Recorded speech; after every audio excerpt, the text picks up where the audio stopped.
നമസ്കാരം. മംഗള ന്യൂസിലേക്ക് എല്ലാവർക്കും സ്വാഗതം. ഞാൻ ബിനി പ്രേംരാജ്. ഇസ്രായേൽ പ്രധാനമന്ത്രി സ്ഥാനത്ത് നിന്ന് ബെഞ്ചമിൻ നെതന്യാഹു ഉടൻ രാജിവെക്കണമെന്ന് പ്രതിപക്ഷം. ഒക്ടോബർ 7 നിന്ന് ഒന്നും പഠിക്കാത്ത നെതന്യാഹുവിന് അധികാരത്തിൽ തുടരുവാൻ അർഹതയില്ല എന്ന് പ്രതിപക്ഷ നേതാവ് യായിർ ലാപിഡ് അഭിപ്രായപ്പെട്ടു. അതേസമയം 153 രാജ്യങ്ങളുടെ പിന്തുണയോടെ UN പ്രമേയം പാസാക്കിയെങ്കിലും വെടിനിർത്തൽ ഒരുക്കമല്ലെന്നാണ് ഇസ്രായേൽ അറിയിച്ചിരിക്കുന്നത്. അമേരിക്ക ഉൾപ്പെടെ അന്തർദേശീയ സമൂഹം പിന്തുണച്ചാലുമില്ലെങ്കിലും യുദ്ധം തുടരുമെന്ന് ഇസ്രായേൽ വിദേശകാര്യമന്ത്രി AFP വാർത്താ ഏജൻസിയോട് പ്രതികരിച്ചു. ഇപ്പോൾ വെടിനിർത്തിയാൽ ഹമാസ് താൽപര്യങ്ങളാകും വിജയിക്കുക എന്ന് നെതന്യാഹുവിന്റെ ഉപദേശകനും അറിയിച്ചിട്ടുണ്ട്. ഹമാസിന്റെ 8 നേതാക്കൾക്കാണ് അമേരിക്കൻ സ്റ്റേറ്റ് വകുപ്പ് ഉപരോധം പ്രഖ്യാപിച്ചത്. വിദേശ രാജ്യങ്ങളിൽ ഹമാസിന്റെ താൽപര്യങ്ങൾക്ക് ഇത് തടയിടുമെന്ന് US സ്റ്റേറ്റ് വകുപ്പ് പറഞ്ഞു. സമാന ഉപരോധം നടപ്പാക്കുമെന്ന് ബ്രിട്ടനും അറിയിച്ചു. ഇരു രാജ്യങ്ങളുടെയും നടപടി സയനിസ്റ്റ് പ്രീണനത്തിന്റെ തുടർച്ചയാണെന്നും പാലസ്തീൻ ജനതയ്ക്കെതിരായ കടന്നുകയറ്റമാണെന്നും ഹമാസ് പ്രതികരിച്ചു. ആക്രമണം തുടർന്നാൽ ഇസ്രായേലിന്റെ കൂടുതൽ സൈനികർ മരണം വരിക്കേണ്ടി വരുമെന്നാണ് ഇസ്ലാമിക് ജിഹാദ് പ്രതികരിച്ചത്. പശ്ചിമേഷ്യയിൽ യുദ്ധം വ്യാപിച്ചാൽ ആഗോള സമ്പദ്ഘടന ഉലയുമെന്ന് US ട്രഷറി സെക്രട്ടറി ചൂണ്ടിക്കാട്ടി. അതേസമയം വടക്കൻ ഗസയിൽ 2 സീനിയർ കമാൻഡർമാരടക്കം 10 സൈനികർ കൊല്ലപ്പെട്ടതായി ഇസ്രായേൽ സ്ഥിരീകരിച്ചു. ഹമാസ് നടത്തിയ ഒളിയാക്രമണത്തിൽ ഷുജായിൽ 9 പേരും മറ്റിടത്ത് ഒരാളുമാണ് കൊല്ലപ്പെട്ടത്. 21 പേർക്ക് പരിക്കേറ്റിട്ടുണ്ട്. ഇവരിൽ 4 പേരുടെ നില അതീവ ഗുരുതരമാണെന്നും ഇസ്രായേൽ സൈന്യം അറിയിച്ചു. ജെയിയിലെ കസവ മേഖലയിൽ നേരിട്ടുള്ള യുദ്ധത്തിനിടയിലായിരുന്നു 9 ഇസ്രായേൽ സൈനികർ കൊല്ലപ്പെട്ടത്.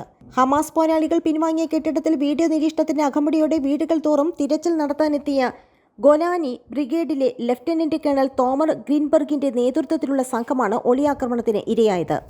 ആദ്യ സംഘം ഇസ്രായേൽ സൈനികർ അകത്ത് കയറിയതോടെ നേരത്തെ സ്ഥാപിച്ച സ്ഫോടക വസ്തു പൊട്ടിത്തെറിക്കുകയായിരുന്നു. ആൾനാശമറിയാതെ ഉള്ളിൽ കുടുങ്ങിയവരെ രക്ഷപ്പെടുത്താൻ അടുത്ത സംഘം എത്തിയതും വീണ്ടും ഉഗ്രസ്ഫോടനമുണ്ടായി. ഒരു കേണലും 4 മേജർമാരുമടക്കം 9 മരണത്തിന് പുറമെ 2 ഡസനിലേറെ സൈനികർക്ക് പരിക്കേൽക്കുകയും ചെയ്തു. ഇതിൽ പലരുടെയും നില ഗുരുതരമാണ്. സ്ഫോടക വസ്തുക്കൾ പൊട്ടിത്തെറിച്ചതിന് പുറമെ ഗ്രാനേഡുകളും സ്ഫോടക വസ്തുക്കളും കൊണ്ട് ആക്രമണമുണ്ടായി. മരിച്ചവരെയും പരിക്കേറ്റവരെയും പുറത്തെടുക്കാനെത്തിയ 3ാം സംഘവും ആക്രമിക്കപ്പെട്ടു. സമീപത്തായാണ് മറ്റൊരു സൈനികനും കൊല്ലപ്പെട്ടത്. ഹമാസിനെ ഇല്ലാതാക്കിയെന്നും യുദ്ധം ഏകദേശം പൂർത്തിയായെന്നും കഴിഞ്ഞ ദിവസം ഇസ്രായേൽ പ്രതിരോധ മന്ത്രി യോവാവ് ഗാലന്റ് അവകാശപ്പെട്ടിരുന്നു. പ്രധാനമന്ത്രി ബെഞ്ചമിൻ നെതന്യാഹു സ്ഥിരീകരിക്കുകയും ചെയ്തു. തെക്കൻ ഗസയിൽ ഖാൻ യൂനിസ് എന്ന കടമ്പുകൂടി പിന്നിട്ടാൽ എല്ലാം ശുഭമെന്ന പ്രചരണങ്ങൾക്കിടയിലാണ് ഞെട്ടലായി 10 സൈനികരെ ഒറ്റനാളിൽ ഇസ്രായേലിന് നഷ്ടമായത്. ഒക്ടോബർ 7 ശേഷം ആദ്യമായാണ് ഇത്രയും സൈനികർ ഒറ്റനാളിൽ കൊല്ലപ്പെടുന്നത്. അതിനിടെ തെക്കൻ ഗസയിൽ ഖാൻ യൂനിസിലും പരിസരങ്ങളിലും കനത്ത ആക്രമണം തുടരുകയാണ്. കുസാവു, ബെനി സുലയ്യ, അബസാൻ അൽ കബീറ, അബസാൻ അൽ സഗീറ എന്നിവിടങ്ങളിലടക്കം കനത്ത ബോംബാക്രമണമുണ്ടായി. 2 മാസത്തിലേറെ തുടരുന്ന വംശഹത്യയിൽ ഗസയിൽ മാത്രം 18,608 പേർ കൊല്ലപ്പെട്ടിട്ടുണ്ട്. 1,00,000-ലേറെ പേർക്ക് പരിക്കേൽക്കുകയും ചെയ്തു. അതേസമയം ഇസ്രായേലിന്റെ ഗാസ ആക്രമണത്തിനെതിരായ പ്രതിഷേധം ലോകമെങ്ങും നടക്കവേ യമനിലെ ഹൂതികൾ സ്വീകരിക്കുന്ന പുതിയ നീക്കം ലോകരാജ്യങ്ങളെ ആശങ്കയിലാക്കുന്നു. ഇസ്രായേൽ ഗാസയിലെ സാധാരണക്കാരെ കൊല്ലുന്നത് നിർത്തണമെന്നാണ് ലോകരാജ്യങ്ങളുടെ ആവശ്യം. കഴിഞ്ഞ ദിവസം അമേരിക്കൻ പ്രസിഡന്റ് ജോ ബൈഡനും പരോക്ഷ വിമർശനം ഉന്നയിച്ചിട്ടുണ്ട്. UN പൊതുസഭയിൽ വെടിനിർത്തൽ ആവശ്യപ്പെട്ട പ്രമേയം പാസാക്കുകയും ചെയ്തു. ഈ വേളയിലാണ് ഇസ്രായേലിന് മുന്നറിയിപ്പുമായി യമനിലെ ഹൂതികൾ രംഗത്ത് വന്നിരിക്കുന്നത്. സൗദി അറേബ്യ ഏറെക്കാലം വട്ടം കറക്കിയ യമനിലെ ഗോത്ര വിഭാഗമാണിത്. ഇറാന്റെ പിന്തുണയോടെ പ്രവർത്തിക്കുന്ന ഷിയ വിഭാഗക്കാരായ ഹൂതികളെ പൂർണ്ണമായും പരാജയപ്പെടുത്തുവാൻ അറബ് സഖ്യസേനയ്ക്ക് സാധിച്ചിരുന്നില്ല. സൗദിയുമായി സമാധാനത്തിന്റെ പാതയിലെത്തിയ ശേഷമാണ് ഹൂതികൾ ഇസ്രായേലിനെതിരെ തിരിഞ്ഞിരിക്കുന്നത്.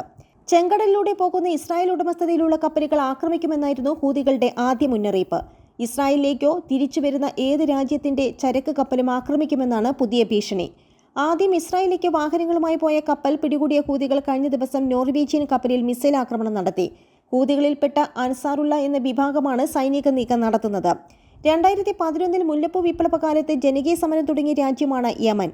അലി അബ്ദുള്ള സ്വാലിഹും അബ്ദുർബ് മൻസൂർ ഹാദിയുമെല്ലാം ഭരണം കഴിഞ്ഞ് സൗദിയിലേക്ക് പലായനം ചെയ്തതോടെ 2014 ഹൂതികൾ തലസ്ഥാനമായ സാനിയുടെ നിയന്ത്രണം പിടിച്ചു.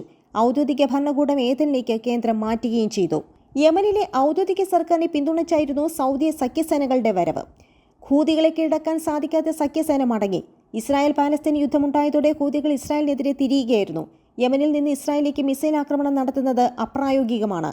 ഈ സാഹചര്യത്തിലാണ് ചെങ്കടലിലൂടെ പോകുന്ന കപ്പൽ പിടിക്കാൻ ഹൂതികൾ തീരുമാനിച്ചത്. 2 ആഴ്ച മുമ്പ് ഇസ്രായേലിലേക്ക് കാറുകളുമായി പോയ കപ്പൽ പിടികൂടിയ ഹൂതികൾ കപ്പലിൽ നിന്നുമുള്ള വീഡിയോ പുറത്തുവിട്ടിരുന്നു. കഴിഞ്ഞ ദിവസം അവർ നോർവീജിയൻ കപ്പൽ ആക്രമിച്ചു. ഇസ്രായേലിലേക്ക് എണ്ണയുമായി പോയ കപ്പലാണ് ആക്രമിച്ചതെന്ന് ഹൂതികൾ പറയുന്നു. എന്നാൽ ഇറ്റാലിയയിലേക്കാണ് തങ്ങൾ പോകുന്നതെന്ന് സ്ട്രിൻഡ കപ്പൽ അധികൃതർ അറിയിച്ചു. ഇക്കാര്യത്തിൽ അവ്യക്തത നിലനിൽക്കുകയാണ്. ഏഷ്യയിൽ നിന്ന് ചെങ്കടലിലൂടെ സൂയസ് കനാൽ വഴി മെഡിറ്ററേനിയൻ കടലിലും ശേഷം യൂറോപ്പിലേക്കും ചരക്ക് കടത്തുവാൻ സാധിക്കും. ഈ വഴിയിലാണ് ഹൂതികൾ തടസ്സമിട്ടിരിക്കുന്നത്. ബ്രിട്ടീഷ്, ഫ്രഞ്ച്, US യുദ്ധക്കപ്പലുകൾ ഇവിടെ ഉണ്ടെങ്കിലും ഹൂതികൾ ആക്രമിച്ചിട്ടില്ല. ഇസ്രായേൽ ബന്ധമുള്ള കപ്പലുകൾ മാത്രമാണ് തങ്ങളുടെ ലക്ഷ്യമെന്ന് അവർ പറയുന്നു. ഇതോടെ വിദേശ കപ്പലുകൾ ഇസ്രായേലിലേക്ക് ചരക്കുമായി പോകാൻ മടിക്കുന്ന സാഹചര്യമാണുള്ളത്. ഉയർന്ന ഇൻഷുറൻസ് തുക വിദേശ കമ്പനികൾ ആവശ്യപ്പെടുകയും ചെയ്യുന്നു. ഹൂതികളെ നേരിടുവാൻ യുദ്ധക്കപ്പൽ അയച്ചിരിക്കുകയാണ് ഇസ്രായേൽ. വിഷയം ചർച്ച ചെയ്യുവാൻ അമേരിക്കൻ പ്രതിനിധി അടുത്ത ആഴ്ച ഖത്തറിലെത്തും. ഹൂതികൾക്കെതിരെ നടപടിയെടുക്കുന്നത് വളരെ ആലോചിച്ച ശേഷം മതിയെന്ന് സൗദി അറേബ്യ അമേരിക്കയെ അറിയിച്ചിട്ടുണ്ട്. നന്ദി, നമസ്കാരം.